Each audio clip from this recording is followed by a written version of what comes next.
Ngayon, ituturo ko naman yung switch statement. Itong switch statement, almost same lang ng ating else if statement. And now, meron tayong ginawang program kung saan papakita lang natin yung program na to running using else if. Ang gagawin niya ay mag-ask ng input kay user ng language and then ipiprint yung greeting na yon depende sa kanyang selected language. Let's try to compile and run. It says choose a language, let's say Filipino. Sabi dito kamusta. Let's try to run this program again.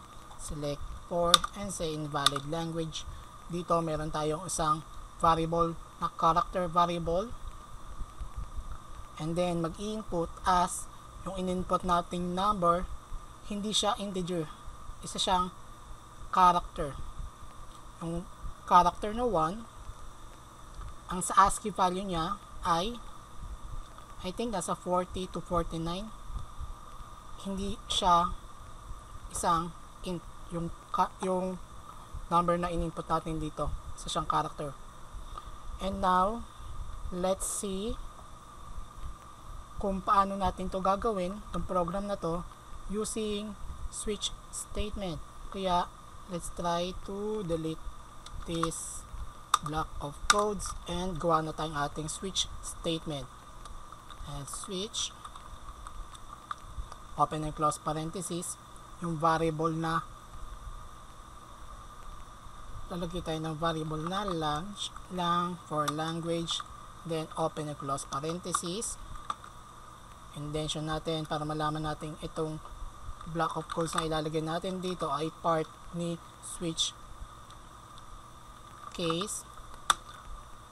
Then case 1 and indent because gusto ko naka-indent. Print, ano ba yung 1 natin? English daw. Greeting niya hello, then break. Case 2, try natin copy na lang at Filipino kamusta.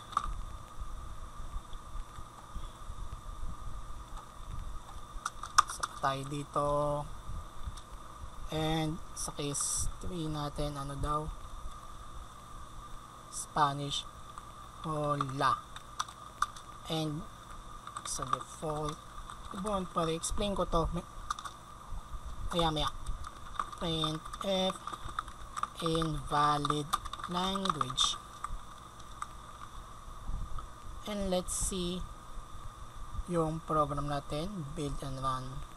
Sabi dito choose, ay ulit natin 2, says kamusta, try ulit natin, select C for and says invalid language. As you can see, parehas lang siya ng ating else if statement. Now, explain ko na ating program. Dito, switch, ang sa loob ng parenthesis ay yung variable na parang pagtetestingan natin, and sa mga switch natin meron tayong different case.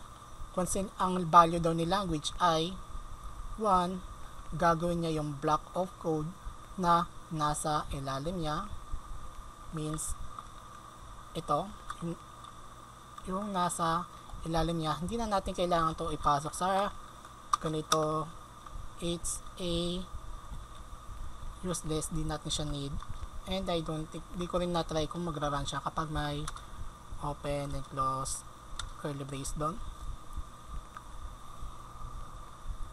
And sa case 2, once that to do ito, silang na in-input dito, gagawin nyo itong block of code, and ganoon din sa 3, and kung wala man do sa 1, 2, or 3, ang magra-run ay si default, and gagawin niya yung statement na nasa ilalim niya. Bakit may break dito? Let's try kung tanggalin natin break, kung ano ang mangyayari. Then build and run, sa atin 2, na display si kamusta and hola. Ibig sabihin kasi ng break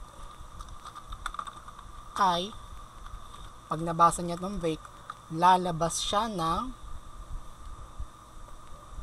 open and close curly brace. Ibig sabihin, lalabas siya ng switch at hindi na niya gagawin yung mga nasa baba.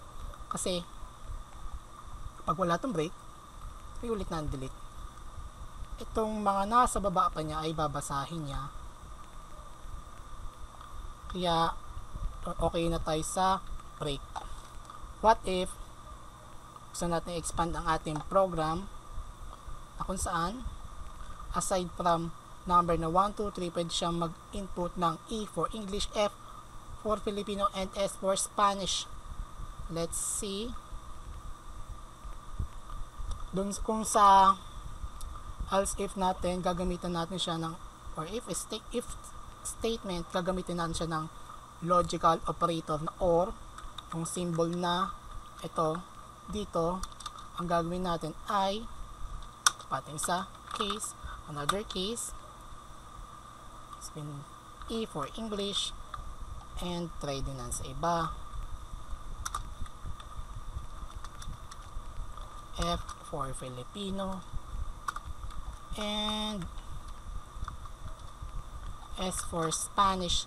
Let's see kung okay ating program. Try naman natin Spanish.